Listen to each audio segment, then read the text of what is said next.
హర్యానా సంయుక్త రాజధాని చండీగఢ్లో చట్టాలు చేసే అధికారాన్ని రాష్ట్రపతి పరిధిలోకి తీసుకొచ్చేలా రాజ్యాంగ అధికరణ 131వ సవరణ బిల్లును పంజాబ్లోని రాజకీయ పక్షాలు వ్యతిరేకిస్తున్నాయి.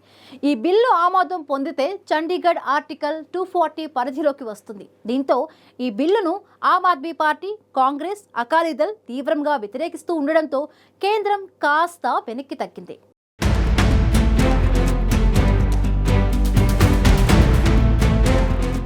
కేంద్రపాలిత ప్రాంతాలకు వర్తించే ఆదేశాలు, చట్టాలను నేరుగా చేసే అధికారాలను రాష్ట్రపతికి కల్పించిన రాజ్యాంగ అధికరణం 2040 పరిధిలోకి చండీగఢ్ను తీసుకురావాలని కేంద్రం ప్రతిపాదించింది. దీనికి గాను రాజ్యాంగ అధికరణం 131ను సవరిస్తూ బిల్లు తీసుకురానుంది. త్వరలో ప్రారంభమయ్యే శీతాకాల సమావేశాల్లోనే ఈ బిల్లు పార్లమెంటు ముందుకు రానుంది.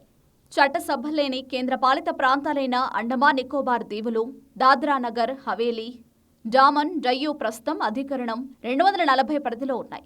పంజాబ్, హర్యానా సంయుక్త రాజధాని చండీగఢ్లో చట్టాలు చేసే అధికారాన్ని రాష్ట్రపతి పరిధిలోకి తీసుకొచ్చేలా రాజ్యాంగ అధికరణ 131 సవరణ బిల్లును పంజాబ్లోని పార్టీలు వ్యతిరేకిస్తున్నాయి. ఈ బిల్లు ఆమోదం పొందితే చండీగఢ్ ఆర్టికల్ 240 పరిధిలోకి వస్తుంది. దీంతో ఈ బిల్లును ఆమ్ ఆద్మీ పార్టీ, కాంగ్రెస్, అకాలీదళ్ తీవ్రంగా వ్యతిరేకించాయి. బీజేపీ ప్రభుత్వం పంజాబ్ రాజధాని చండీగఢ్ను లాక్కోవడానికి ప్రయత్నిస్తోందని పంజాబ్ సీఎం ఆప్నేత భగవంత్ మాన్ ఆరోపించారు. చండీగఢ్ అనేది గతంలో, ప్రస్తుతం, భవిష్యత్తులో కూడా పంజాబ్లోని విడదీయరాని భాగమని భగవంత్ మాన్ పేర్కొన్నారు. చండీగఢ్ నగరాన్ని నిర్మించేందుకు తమ గ్రామాలను నాశనం చేశారని, పంజాబ్కు దానిపై హక్కుందని భగవంత్ మాన్ స్పష్టం చేశారు.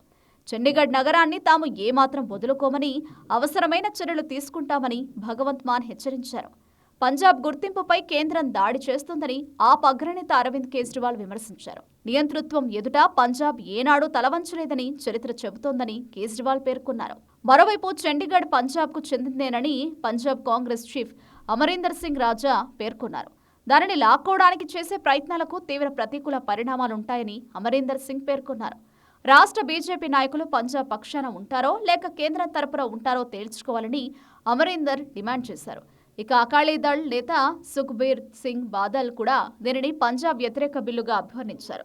దీంతో దీనిపై స్పందించిన కేంద్ర హోంమంత్రిత్వ శాఖ చండీగఢ్లో చట్టాలు చేసే అధికారాన్ని రాష్ట్రపతి పరిధిలోకి తీసుకొచ్చేలా రాజ్యాంగ అధికరణ 131 సవరణ బిల్లుపై ఇంకా తుది నిర్ణయం తీసుకోలేదని వెల్లడించారు. అందరితో చర్చలు జరిపిన తర్వాతే బిల్లుపై నిర్ణయం తీసుకుంటామని కేంద్ర హోంమంత్రిత్వ శాఖ తెలిపింది.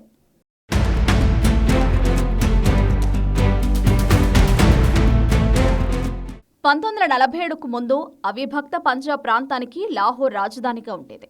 అయితే దేశ విభజనలో భాగంగా లాహోర్ పాకిస్తాన్కు వెళ్లింది. దీంతో తూర్పు పంజాబ్ రాజధాని లేకుండా మిగిలింది. దీంతో అప్పటి కేంద్ర ప్రభుత్వం నూతన రాజధాని నిర్మాణం చేపట్టింది. ప్రముఖ స్విస్ ఫ్రెంచ్ వాస్తుశిల్పి లే కార్బుసియర్ నేతృత్వంలో నగర నిర్మాణం జరిగింది. అంతకుముందే అమెరికాకు చెందిన మేయర్ మాథ్యూ నోవిస్కీలు ఈ సిటీ డిజైన్ను రూపొందించారు. మాథ్యూ ప్రమాదంలో చనిపోవడంతో మేయర్ ఈ ప్రాజెక్టు నుంచి తప్పుకున్నారు. దీంతో ఈ ప్రాజెక్టును కార్బుసియర్కు అప్పగించారు. 240 అధికరణం ప్రకారం అండమాన్ నికోబార్, లక్షద్వీప్, దాద్రా నగర్ హవేలీ, డామన్ డయ్యూ కేంద్రపాలిత ప్రాంతాలపై రాష్ట్రపతికి విశేష అధికారాలున్నాయి. 131వ రాజ్యాంగ సవరణతో చండీగఢ్ను కూడా 240 అధికరణం పరిధిలోకి తీసుకురానున్నారు. ఇప్పటి వరకు చండీగఢ్ కేంద్రపాలిత ప్రాంతమైన పాలనా బాధ్యతలను పంజాబ్ గవర్నర్ చూస్తున్నారు. ఒకవేళ ఈ రాజ్యాంగ సవరణ జరిగితే ఆ బాధ్యతలు రాష్ట్రపతికి వెళతాయి. 1966 నవంబర్ 1న రాష్ట్రాల పునర్వ్యవస్థీకరణలో భాగంగా పంజాబ్, హర్యానా రాష్ట్రాలు ఏర్పడ్డాయి. అప్పట్లో ప్రత్యేకంగా సీనియర్ అధికారి చండీగఢ్ పాలనా బాధ్యతలు నిర్వహించారు. జూన్ 1, 1984 నుంచి పంజాబ్ గవర్నర్కు ఆ బాధ్యతలు అప్పగించారు. 2016లో కేంద్రం చండీగఢ్ పూర్వపు అడ్మినిస్ట్రేటర్ విధానాన్ని తీసుకొచ్చింది. ఐఏఎస్ మాజీ అధికారి కేజే అల్ఫోన్ను నియమించారు. అయితే నిరసన వ్యక్తం కావడంతో వెనక్కు తీసుకుంది. 1953లో చండీగఢ్ నిర్మాణం పూర్తయింది. అప్పటి వరకు సిమ్లా రాజధానిగా ఉండేది. పంజాబీ సుభా ఉద్యమంతో 1966లో పంజాబ్ను ఏర్పాటు చేశారు. హిందీ ప్రాంతాలను కలిపి హర్యానా రాష్ట్రంగా ఏర్పాటు చేశారు. అప్పటికే కేంద్రపాలిత ప్రాంతంగా ఉన్న హిమాచల్ ప్రదేశ్కు కొన్ని ప్రాంతాలను బదిలీ చేశారు. చండీగఢ్ను నూతన కేంద్రపాలిత ప్రాంతంగా ప్రకటించారు.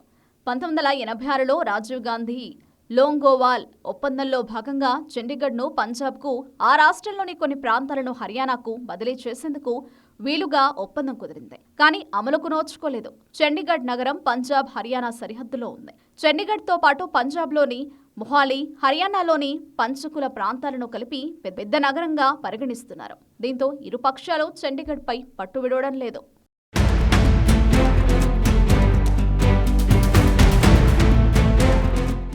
రాజ్యాంగ అధికరణం 240 పరిధిలోకి చండీగఢ్ను కూడా తీసుకురావాలని కేంద్రం ప్రతిపాదించింది. అందుకుగాను రాజ్యాంగ అధికరణం 131ను సవరిస్తూ బిల్లు తీసుకురానుంది. అయితే ఈ బిల్లుకు పంజాబ్ రాజకీయ పక్షాల నుంచి తీవ్ర వ్యతిరేకత వ్యక్తమైన నేపథ్యంలో దీనిపై అందరితో చర్చించాకే తుది నిర్ణయం తీసుకుంటామని కేంద్ర హోంమంత్రిత్వ శాఖ ప్రకటించింది. దీంతో ఈ విషయంలో కేంద్రం ఆచితూచి వ్యవహరిస్తున్నట్టు స్పష్టమవుతోంది.